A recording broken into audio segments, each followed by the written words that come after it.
اللہ وبرکاتہ نحمده ونصلی ونسلم علی رسولہ الکریم اما بعد فاعوذ باللہ من الشیطان الرجیم بسم اللہ الرحمن الرحیم وأوحینا إلی موسیٰ أن أرضعیہ وإذ قالت الملائکۃ یا مریم ان اللہ یبشرک بکلمۃ منہ اسمہ المسیح عیسی ابن مریم۔ شیخان غوث ہیں، وہ مناتے ہیں، آپ کی فاتحہ خوانی اور آپ کی نیاز کا اہتمام کرتے ہیں۔ تو بہت سارے لوگ اس مہینے میں طرح طرح کے اعتراضات کرتے ہیں، کہتے ہیں کہ جو ہے اللہ والوں کا ذکر کرنے سے کیا ملتا ہے، اللہ والوں کا تذکرہ کرنے کے بجائے نماز کی باتیں بیان کرو، روزے کی باتیں بیان کرو، صدقہ خیرات کی اور اصلاح کی باتیں بیان کرو، یہ اللہ والوں کی سیرت سنانے سے کیا ملتا ہے۔ تو میں کہتا ہوں یہ سوال اللہ سے کرو کہ اللہ تعالیٰ نے کیا قرآن مجید میں سارے قرآن میں صرف نماز کی بات ہی بیان فرمائی؟ کیا اللہ پاک نے سارے قرآن میں صرف توحید کی ہی بات بیان فرمائی؟ کیا اللہ پاک نے سارے قرآن میں شان رسالت ہی بیان فرمائی؟ کیا اللہ پاک نے سارے قرآن میں روزے اور اصلاح ہی کی باتیں بیان فرمائی؟ نہیں، اللہ پاک نے قرآن مجید میں جہاں نماز کی بات بیان فرمائی وہاں توحید بھی سنائی، شان رسالت بھی سنائی، شان اولیاء اللہ بھی بیان فرمائی، اور فرمایا الا ان اولیاء اللہ لا خوف علیہم ولا هم یحزنون۔ کان کھول کر سن لو، اللہ کے ولیوں کو نہ کسی چیز کا خوف ہے نہ کسی چیز کا غم ہے، وہ غم زدہ بھی نہیں ہے، خوف زدہ بھی نہیں ہے۔ اس آیت کریمہ میں کیا اللہ نے نماز کی بات بیان فرمائی؟ کیا روزے کی بات بیان فرمائی؟ کیا زکوٰۃ اور صدقہ خیرات کی بات بیان فرمائی؟ نہیں، شان اولیاء اللہ بیان فرمائی۔ تو پتہ چلا نماز کی باتوں کے ساتھ ساتھ شان اولیاء اللہ سنانا یہ قرآن شریف کی تعلیمات پر عمل ہے۔ قرآن شریف نماز، روزے، زکوٰۃ، حج اور صدقہ خیرات کی باتیں اور احکامات اور مسائل بیان کرنے کے ساتھ ساتھ اپنے ولیوں کے مقام اور مرتبے کو بھی بیان کرتا ہے، اور ان کی شان اور ان کا مقام دنیا میں اور حشر میں کیا ہے وہ قرآن بیان کرتا ہے۔ تو میں عرض یہ کر رہا تھا کہ لوگ اعتراض کرتے ہیں جب اہل سنت والجماعت کے کتب میں یہ بات علماء، صلحاء اور صوفیہ اولیاء اللہ تحریر کرتے ہیں کہ اللہ والوں پر اللہ تعالیٰ کی طرف سے الہام ہوتا ہے، تو لوگ اعتراض کرنے لگتے ہیں۔ لو اللہ والوں کے پاس ہم جب کہتے ہیں کہ فرشتے آتے ہیں، لوگ اعتراض کرنے لگتے ہیں اور کہتے ہیں کہ اللہ بات تو صرف نبی سے ہی کرتا ہے۔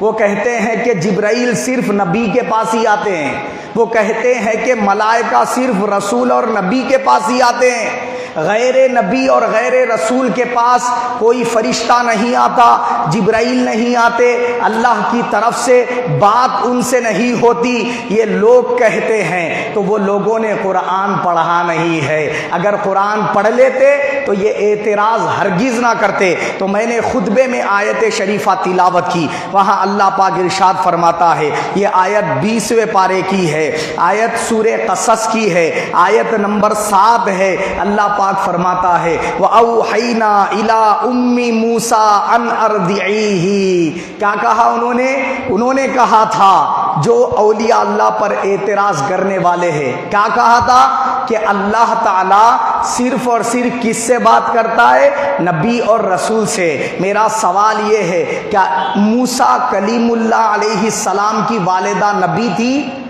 کیا موسیٰ علیہ السلام کی والدہ رسول تھی؟ نہیں تھی، مگر اللہ نے کیا فرمایا؟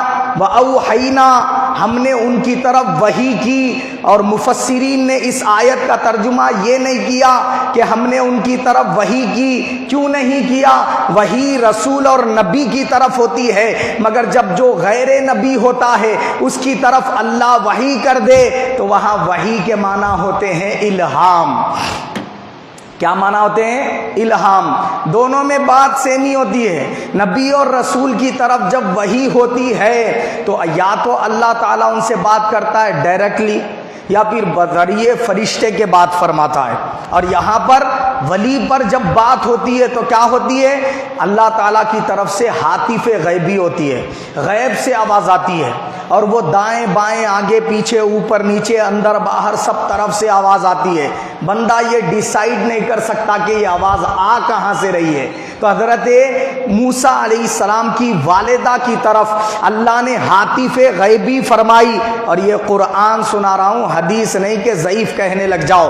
یہ قرآن مجید میں اللہ پاک فرماتا ہے وَأَوْحَيْنَا إِلَىٰ أُمِّ مُوسَىٰ أَنْ أَرْضِعِيهِ، کہ اے موسیٰ علیہ السلام کی والدہ کی طرف ہم نے ہاتف غیبی کی. کیا کہا؟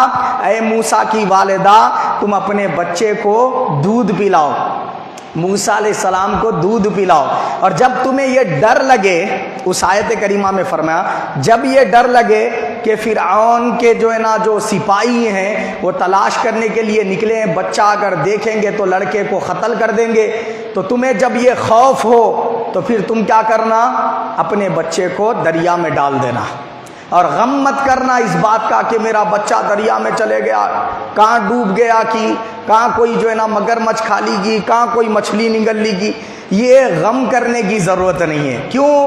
اس لیے کہ ہم حکم دے رہے نا کہ دریا میں ڈالو تو ہم ہی حفاظت کریں گے اور دوبارہ تیرے گود میں واپس لوٹا دیں گے. یہ وہی اللہ پاک نے بیان فرمائی. کس پر؟ حضرت سیدنا موسیٰ علیہ السلام کی والدہ ماجدہ پر.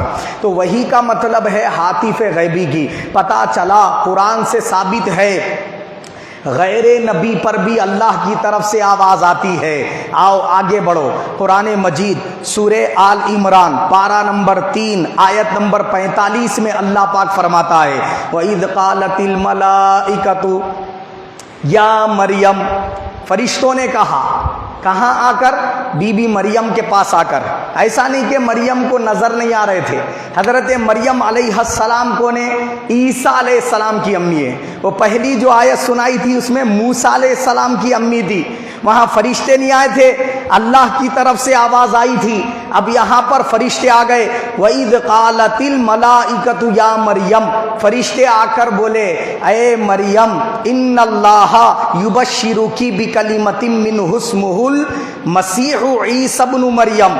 کیا کہا فرشتوں نے؟ بے شک اللہ تجھے خوشخبری دیتا ہے اپنی جانب سے ایک کلیمے کی. عیسیٰ علیہ السلام کا لقب تھا کلیمہ. فرمایا اس کا نام کیا ہوگا؟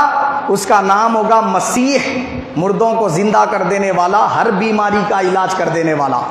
عیسی ابن مریم، وہ مریم کا بیٹا عیسیٰ ہوگا. وجیہن فی الدنیا، دنیا میں بڑی شان اور بزرگی والا ہوگا. والآخرۃ من المقربین، اور آخرت میں اللہ کے بہت مقرب بندوں میں سے ہوگا. یہ آیت جو سنائی، آیت نمبر 45 سورہ آل عمران پارہ نمبر 3. اب اس آیت سے معلوم ہوا کہ یہاں بی بی مریم نبی بھی نہیں ہے، رسول بھی نہیں ہے. ہے کیا نبی رسول؟ کوئی عورتوں میں سے نبی رسول نہیں ہوا. تو بی بی مریم ولیہ ہے، اور اللہ فرماتا ہے ولیہ کے پاس میں نے میرے فرشتے بھیجے. پتہ چلا فرشتے اللہ والوں کے پاس آتے ہیں. نبی کے پاس آ جائیں تو وہ اللہ کی طرف سے نبی کے پاس ان کا آنا وحی الہی کی بشارت ہوتا ہے. مگر اللہ والوں کے پاس کیوں آتے ہیں؟ اس لیے آتے ہیں تاکہ ان کی بزرگی اور شان دنیا والوں کو پتہ چلے. اس کے لیے اللہ پاک فرشتوں کو بھیجتا ہے. تو اب معلوم یہ ہوا کہ صرف نبی کے پاس فرشتے آتے ہیں، یہ کہنا قرآن کی مخالفت ہے. نبی کے پاس بھی آتے ہیں، ولی کے پاس بھی آتے ہیں، یہ کہنا قرآن شریف کی مطابقت ہے. آگے چلیے. قرآن مجید میں اللہ پاک نے ارشاد فرمایا. اب یہ جو سنا رہا ہوں سورہ مریم کی آیت ہے. پہلے جو سنائی تھی سورہ آل عمران کی آیت نمبر 45 تھی. اب جو سنا رہا ہوں یہ سورہ مریم 16واں پارہ آیت نمبر 17 ہے. اس آیت کریمہ میں اللہ نے کیا فرمایا؟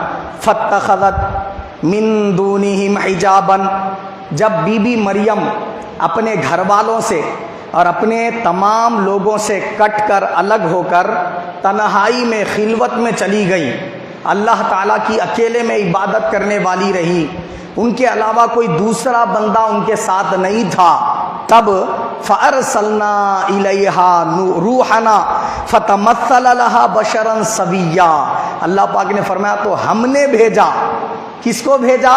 روحنا، ہماری روح کو۔ ہماری روح کو کا مطلب کون؟ یہ روح جو ہے نا، روح الامین لقب ہے جبرائیل علیہ السلام کا۔ کس کا لقب ہے؟ جبرائیل علیہ السلام کا۔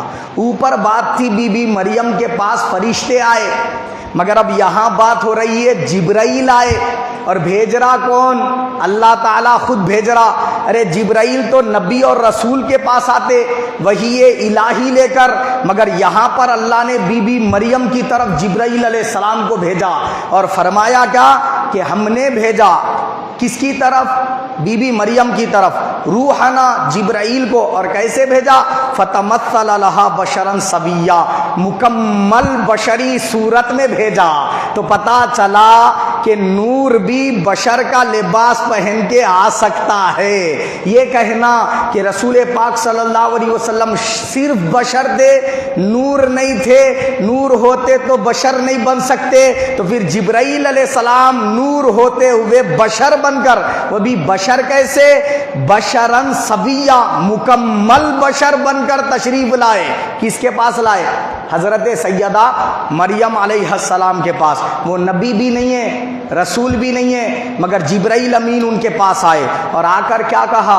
ان کو بشارت دی عیسیٰ علیہ السلام کے ولادت کی، اور کہا کہ اللہ کے حکم سے میں تمہارے پاس آیا ہوں تاکہ تمہارے منہ میں پھونک ماروں اور تمہیں کیا ہے حمل والا بنا دوں۔ تو انہوں نے کہا کہ مجھے کسی مرد نے ہاتھ تک نہیں لگایا، چھوا تک نہیں۔ وہ گفتگو کی تو معلوم کیا ہوا؟ جبرائیل کو دیکھ بھی رہی تھی۔ یہ کہنا کہ غیر نبی جبرائیل کو نہیں دیکھ سکتا، یہ بھی جہالت ہے اور قرآن کی مخالفت ہے۔ اللہ جس پر اپنا فضل کر دے وہ بندہ جبرائیل کو بھی دیکھ سکتا ہے، ملائکہ کو بھی دیکھ سکتا ہے، یہ قرآن کہہ رہا ہے۔ اور میں نے آیت نمبر 17 سنائی سورہ مریم کی، پارہ نمبر 16 سے، اس کو کوٹ کر لے اور 1000 بار جا کر گھر میں پڑھیں تو پتہ چلا غیر نبی پر فرشتے ہی نہیں، جبرائیل امین بھی آتے ہیں۔ اور پھر آگے چلیے، وَهُزِّي إِلَيْكِ بِجِذْعِ النَّخْلَةِ تُسَاقِطْ عَلَيْكِ رُطَبًا جَنِيًّا۔ اب یہ آیت سنائی، پارہ نمبر 16 سورہ مریم، آیت نمبر 25 ہے یہ۔ اس آیت کریمہ میں اللہ پاک نے کیا فرمایا کہ کرامت کا ذکر بیان فرمایا۔ لوگ کہتے ہیں نا اللہ والوں سے کوئی کرامت نہیں ہوتی، اللہ پاک بیان فرما رہا ہے کہ بی بی مریم جب حاملہ ہو گئی تو ان کو پیاس لگی، ان کو بھوک لگی، اور کوئی ان کے ساتھ خاتون ان کی مدد کرنے والی ان کے ساتھ نہیں تھی، ڈیلیوری کا مسئلہ ہے، اکیلی ہیں، درد زا ہو رہا ہے، تو اللہ پاک نے حکم فرمایا۔ کیا فرمایا؟ آواز آئی اللہ تعالیٰ کی طرف سے، اے مریم پریشان مت ہو۔ اوپر کیا تھا؟ جبرائیل آئے تھے، اور اوپر کیا تھا؟ ملائکہ آئے تھے۔ اب یہاں کیا ہے کہ اللہ نے بات بیان فرمائی۔ کیسے بات بیان فرمائی؟ حادث غیبی کے ذریعے، یعنی ایسی آواز جس میں بولنے والا تو نظر نہیں آ رہا تھا مگر آواز آ رہی تھی۔ کیا آواز آ رہی تھی؟ آواز یہ آ رہی تھی، اے مریم، اے مریم پریشان نہ ہو، اللہ تعالیٰ کے فضل سے تیرے جو ہے نا کیا ہے پیروں کے پاس سے اللہ نے پانی کا چشمہ جاری کر دیا ہے، میٹھے پانی کا۔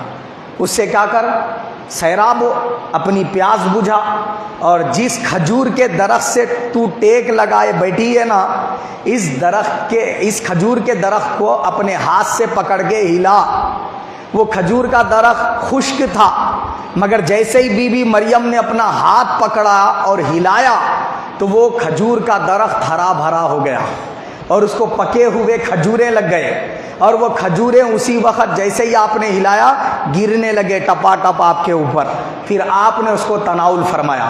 تو اب اس آیت شریفہ سے کیا بات معلوم ہوئی کہ اللہ کا ولی اگر اپنے ہاتھ لگا دے درخت کو تو اللہ کے فضل سے بے جان درخت جاندار ہو جاتا ہے، اور اس کو پکے ہوئے کھجوریں لگ جاتے ہیں۔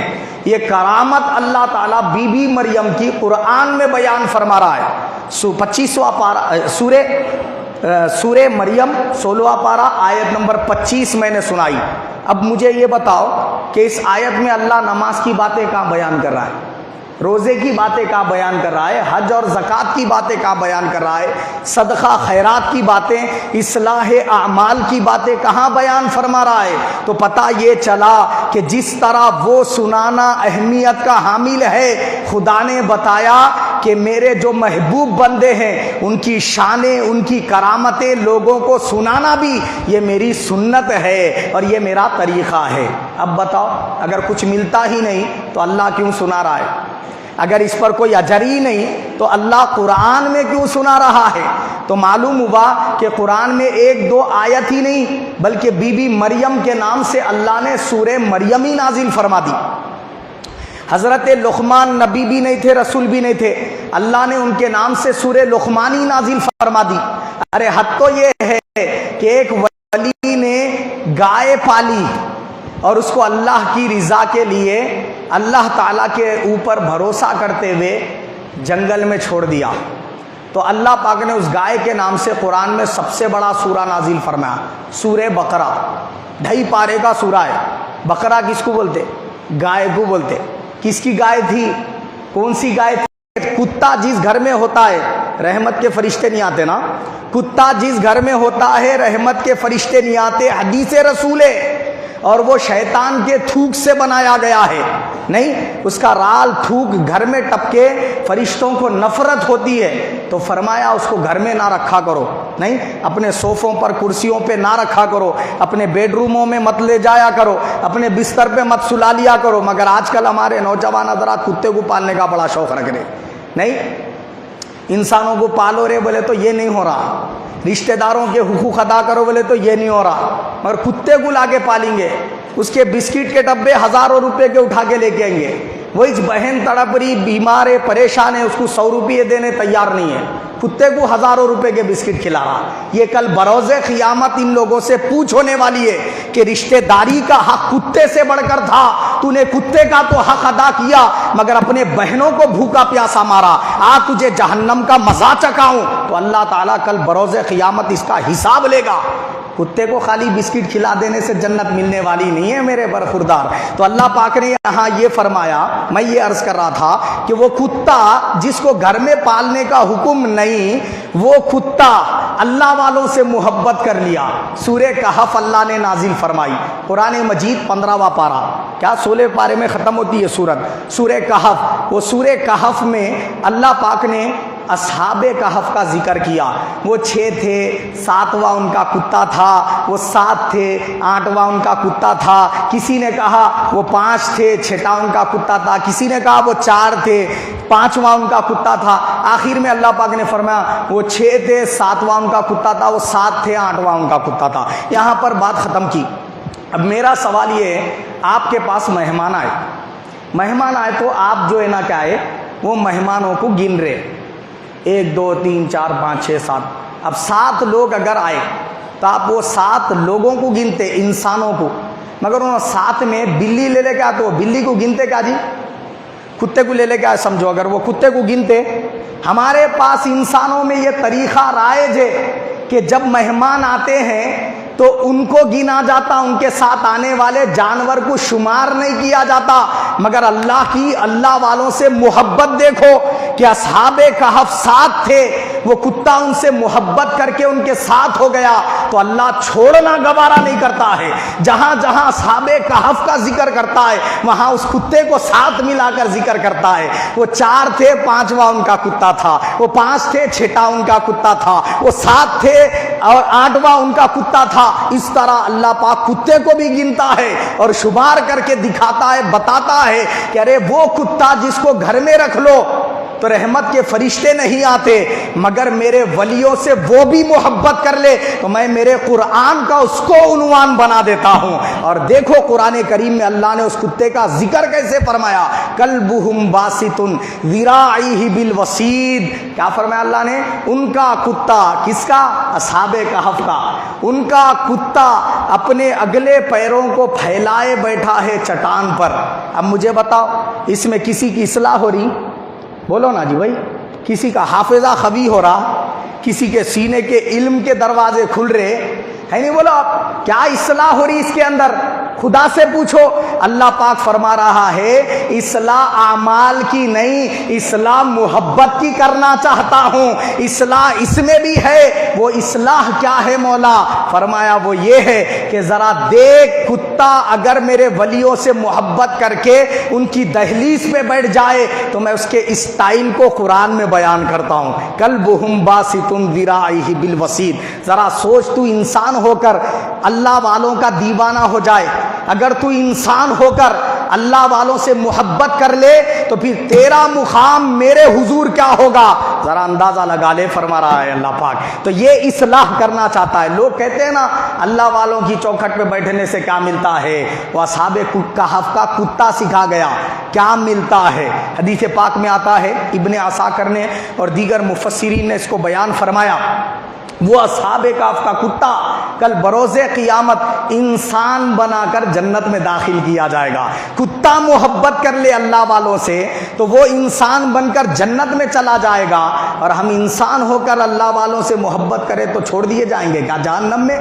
ہرگز ایسا نہیں ہو سکتا۔ تو عزیزان ملت اسلامیہ، اللہ پاک نے پھر آگے بیان فرمایا سورہ کہف کی، یہ جو میں نے باتیں بیان فرمائی نا سورہ کہف سے بیان فرمائی کتے کی، اب آگے اللہ پاک نے اور ایک کرامت اصحاب کہف کی بیان فرمائی۔ وہ کیا ہے؟ 15واں پارہ سورہ کہف آیت نمبر 17۔ اس آیت شریفہ میں اللہ پاک نے فرمایا، اے محبوب صلی اللہ علیہ وسلم، وہ اصحاب کہف جو غار میں سوئے ہوئے ہیں نا، آپ وہ غار کی طرف اگر نظر اٹھا کے دیکھیں گے تو آپ کو پتہ چلے گا، دیکھیں گے تو کیا کہ سورج جب نکلتا ہے، طلوع ہوتا ہے، تو وہ غار کے منہ سے دائیں طرف تھوڑا ہٹ کر نکلتا ہے، اور جب ڈوبتا ہے تو کیا کرتا ہے؟ بائیں طرف تھوڑا سا ہٹ کر ڈوبتا ہے۔ میرا سوال یہ ہے کہ اللہ نے تو تقدیر سورج کی بنا دی کہ روزانہ مشرق سے نکلے مغرب میں ڈوبے، یہ تقدیر الہی اللہ نے بنا دی، مگر جب اصحاب کہف 310 سال تک وہ غار کے اندر آرام کرتے رہے تو اللہ رب العزت بیان فرما رہا ہے کہ 310 سال تک سورج کی تقدیر بدل دی کہ روزانہ یہ غار کے منہ سے دائیں طرف ہٹ کر نکلنا ہے اور ڈوبتے وقت بائیں طرف ہٹ کر کے ڈوبنا ہے۔ تو تقدیر الہی اللہ والوں کی وجہ سے تبدیل کر دی جاتی ہے، یہ میں نہیں قرآن بیان کر رہا ہے۔ اور قرآن میں 15واں پارہ سورہ کہف آیت نمبر 17 میں یہ اللہ پاک نے بیان فرمایا۔ تو یہ کہہ دینا کہ اللہ والوں کے زبان پر تقدیر الہی بولتی ہے، اور اللہ والے دعا کر دیں تو تقدیر الہی بدل جاتی ہے، اور اللہ والوں کی نظر سے تقدیر الہی بدل جاتی ہے، یہ کہنا قرآن کی مخالفت نہیں، قرآن کے عین مطابق عقیدہ ہے۔ بات سمجھ میں آئی؟ آگے چلو، ہم نے کہا کہ اللہ والوں سے اللہ بات کرتا ہے نہیں؟ جب غوث پاک کی سیرت سنائی تو غوث پاک رضی اللہ تعالیٰ عنہ نے فرمایا کہ میں ایک نوالا اٹھاتا ہوں تو وہ نوالا اٹھانے سے پہلے اللہ پاک مجھے 70 مرتبہ آواز دیتا ہے، عبد القادر کھا لے، تو 70 مرتبہ اللہ پاک پیار سے کہتا ہے تو میں نوالا اٹھا کے کھاتا ہوں۔ یہ غوث پاک نے بیان فرمایا۔ تو ہم نے جب یہ بیان کیا تو لوگ کہتے ہیں کہ دیکھو انہوں نہ نبی ہے نہ رسول ہے، ان کی طرف اللہ تعالیٰ آواز بھیج رہا، کہتے اللہ تعالیٰ کی آواز آ رہی، کہتے یہ کیسا ہو سکتا؟ بولے نہیں، اللہ تعالیٰ کا فضل ہو جائے تو وہ تو عبد القادر جیلانی ہیں، وہ تو غریب النواز ہیں، وہ تو بندہ نواز گیسو دراز ہے، وہ تو آل رسول خون مصطفیٰ ہے، ان کی شان کے تو کیا کہنے، چھوڑو۔ اللہ پاک سورہ نحل کس کو بولتے؟ نحل کس کو بولتے؟ شہد کی مکھی کو بولتے۔ کس کو بولتے؟ شہد کی مکھی کو۔ اور اللہ نے سورہ نحل قرآن میں نازل فرمایا۔ اب پوچھو اللہ، اے اللہ سورہ نحل میں شہد کی مکھی کی کیا شان ہے؟ تو اللہ فرماتا ہے وَأَوْحَى رَبُّكَ إِلَى النَّحْلِ، ارے عبد القادر پر میں بات کروں تو تمہیں اعتراض ہوتا ہے، سورہ نحل پڑھ لیا ہوتا۔ اللہ پاک فرما رہا ہے کہ میں نے میری جانب سے وحی کی شہد کی مکھی کی طرف۔ کس کی طرف وحی کی؟ شہد کی مکھی کی طرف۔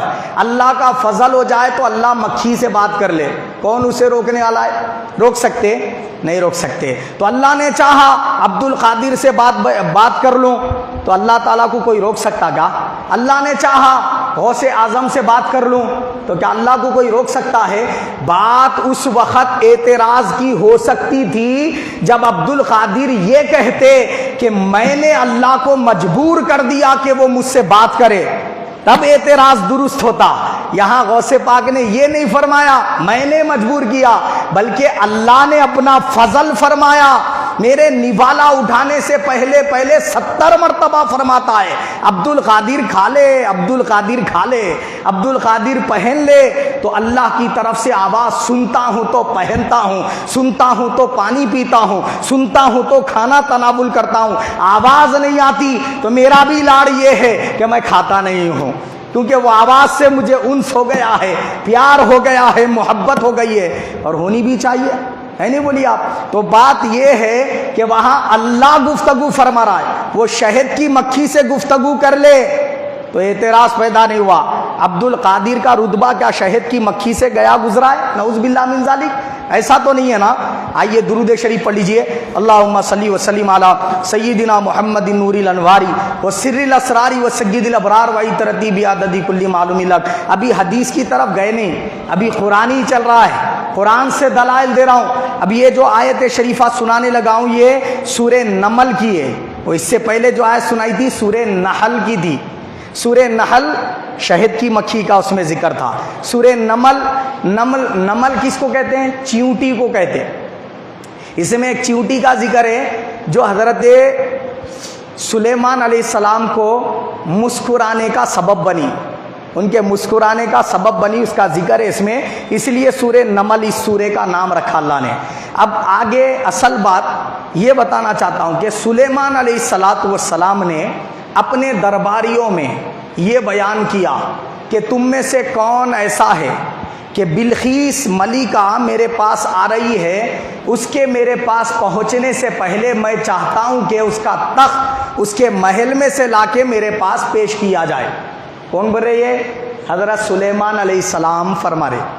تو سلیمان علیہ السلام جب یہ فرمائے تو وہاں پر ایک جن کھڑا ہوا۔ آپ کی جنات پہ بھی حکومت تھی، انسانوں پہ بھی تھی، چرند پرند، ہواؤں پہ، پانی پر، سب پر جو ہے نا آپ کی اللہ نے حکومت رکھی تھی۔ تو جنات میں سے ایک جن کھڑا ہوا اور اس نے عرض کیا اے اللہ کے نبی، اگر آپ مجھے اجازت دیں وہ تخت لانے کی تو میں آپ کا دربار برخاست ہونے سے پہلے وہ تخت لا کے پیش کر دے دوں۔ سلیمان علیہ السلام کا جو دربار ختم ہونے کے ٹائمنگ تھے نا وہ 3-4 گھنٹے لگتے تھے ختم ہونے، کبھی 5-5 گھنٹے بھی لگ جاتے تھے۔ آپ فرمائے نہیں، بیٹھ جاؤ برخوردار، مجھے اس سے پہلے چاہیے بولے۔ تو انسانوں میں سے آپ کے ایک صحابی کھڑے ہوئے، سلیمان علیہ السلام کے صحابی کھڑے ہوئے اور انہوں نے عرض کیا اے اللہ کے نبی، ان کا نام تھا آصف بن برقیہ۔ کیا نام تھا؟ آصف بن برقیہ۔ وہ کھڑے ہوئے اور انہوں نے عرض کیا اے اللہ کے نبی، اگر آپ مجھے حکم دیں اور اجازت دیں تو آپ اپنی پلک بند کر کے کھولنے سے پہلے وہ تخت لا کے پیش کر دیتا ہوں۔ حضرت سلیمان علیہ السلام نے ان کو اجازت مرحمت فرمائی اور انہوں نے آنکھ بند کر کے زمین میں ہاتھ ڈالا اور وہ تخت زمین میں سے کھینچ کر لا کر دربار میں پیش کر دیا، وہ بھی پلک بند کر کے کھولنے کی دیر میں۔ ہم نے کہا غوث پاک بغداد میں تھے اور لوگوں نے ان کو مدد کے لیے پکارا، سمندر میں ڈوبتے ڈوبتے غوث پاک نے اپنے ہی دربار میں بیٹھے بیٹھے زمین میں ہاتھ ڈالا اور وہاں پہنچا دیا، اور جب ادھر سے ہاتھ نکالا تو پانی کی بوندیں آپ کے ہاتھ سے ٹپک رہی تھی۔ یہاں بیٹھے ہوئے حضرات نے پوچھا یا غوث پاک، آپ نے زمین میں ہاتھ ڈالا نکالا تو مٹی لگی ہوئی رہنے کے بجائے پانی کی بوندیں ٹپک رہی ہے، یہ کیا معاملہ ہے؟ تو آپ نے فرمایا کہ ابھی کچھ لوگ ڈوبتے ڈوبتے مجھے مدد کے لیے پکارے تو میں نے یہاں ہاتھ ڈالا، وہاں پہنچا دیا اور کشتی اٹھا کر کنارے پر پہنچا دی، پھر یہاں سے ہاتھ نکالا، چونکہ سمندر تک ہاتھ پہنچا تھا، اس کی کی بوندیں یہاں ٹپک رہی ہے۔ تو یہ دستگیری کرنے کا ثبوت کہاں پر ہے؟ حدیث میں نہیں، قرآن مجید میں ہے۔ ادھر دیکھو، سلیمان علیہ السلام کا صحابی، اللہ کا ولی جو نبی بھی نہیں ہے رسول بھی نہیں ہے، وہ زمین میں ہاتھ ڈال کر تخت بلقیس لا کر پہنچا سکتا ہے، تو غوث پاک جو رسول پاک کے امت کے ولیوں کے سلطان ہیں، وہ اگر زمین میں سے ہاتھ دریا میں سمندر میں پہنچا دے تو تعجب کیا ہے؟ نہیں، ہم نے کہا غوث پاک نے مردے کو زندہ کر دیا، لوگ بولے مردے کو تو عیسیٰ روح اللہ نے زندہ کیا تھا، وہ عیسیٰ روح اللہ کا واقعہ ہے، نبی کے علاوہ کوئی مردے کو زندہ نہیں کر سکتا۔ جاہلو، قرآن پڑھو پتہ چلے گا۔ سورہ یاسین پہلے رکوع میں اللہ پاک نے بیان فرمایا، سورہ یاسین کے پہلے رکوع کے بعد کیا فرمایا؟ وَاضْرِبْ لَهُم مَّثَلًا أَصْحَابَ الْقَرْيَةِ إِذْ جَاءَهَا الْمُرْسَلُونَ۔ پڑھو، شہر انطاکیہ کی طرف عیسیٰ روح اللہ نے اپنے دو حواریوں کو بھیجا، ایک کا نام صدیق تھا، ایک کا نام صادق تھا۔ صادق و صدوق دونوں جو ہے نا آپ کے امتی، آپ کے صحابی، آپ کے حواری، ان کو حضرت عیسیٰ علیہ السلام نے بھیجا دین کی تبلیغ کے لیے۔ جب وہ شہر انطاکیہ پہنچے تو وہاں پر جا کر انہوں نے دین کی تبلیغ شروع کی۔ بادشاہ کے دربار میں ان کو لا کر پیش کر دیا گیا، تو بادشاہ نے ان سے سوال کیا، کیا تمہارا خدا سب کچھ کر سکتا ہے؟ انہوں نے کہا کہ ہاں بے شک کر سکتا ہے۔ تو بولے ہمارے ایک سپاہی کا بیٹا مر گیا ہے، اس کے مرے ہوئے 7 دن ہو گئے اور اس کو اس سے بہت محبت تھی، تو تم اس کو ذرا زندہ کر کے بتاؤ۔ یہ دو نبی نہیں ہے، رسول بھی نہیں ہے، عیسیٰ روح اللہ کے امتی حواری ہے، ان کے امت کے ولی ہے، اور قرآن کہتا ہے کہ وہ جو دونوں وہاں دربار میں کھڑے ہوئے تھے، یہ فرمایا بادشاہ سلامت میت لائی جائے۔ جب لا کر پیش کی گئی، 7 دن کے مرے ہوئے بچے کو انہوں نے قم باذن اللہ کہہ کر زندہ کر دیا۔ ارے عیسیٰ روح اللہ کے امت کے ولی مردے کو زندہ کر دے، تعجب نہیں ہے، اور رسول پاک کے امت کے ولیوں کے سلطان مردے کو زندہ کر دے تو تعجب کیا ہے؟ تو قرآن مجید پڑھو، تفسیر کے ساتھ پڑھو، ترجمے کے ساتھ پڑھو، تب پتہ چلے کہ اللہ نے صرف قرآن میں اصلاح کی باتیں ہی نہیں بیان فرمائی، اپنے ولیوں کی شان بھی بیان فرمائی ہے، ان کے کرامتوں کا بھی ذکر بیان فرمایا ہے۔ تو اللہ والوں کی شان سنانے کے لیے جلسوں کا انعقاد کرنا اور ان کی شان سنانا، یہ اللہ کی سنت ہے اور اس پر عمل کرنے والی اہل سنت ہے۔ انشاءاللہ تعالی اگلے جمعہ ہم احادیث کے حوالوں سے اولیاء اللہ کی شان سماعت کریں گے۔ اللہ تعالیٰ مجھے بھی اور آپ سب کو بھی حق کو حق قبول کرنے، اس پر عمل کرنے کی توفیق عطا فرمائے، ہم سب کا خاتمہ بالخیر فرمائے، آمین ثم آمین، وما علینا الا البلاغ۔ سنتوں سے فارغ ہو جائیں۔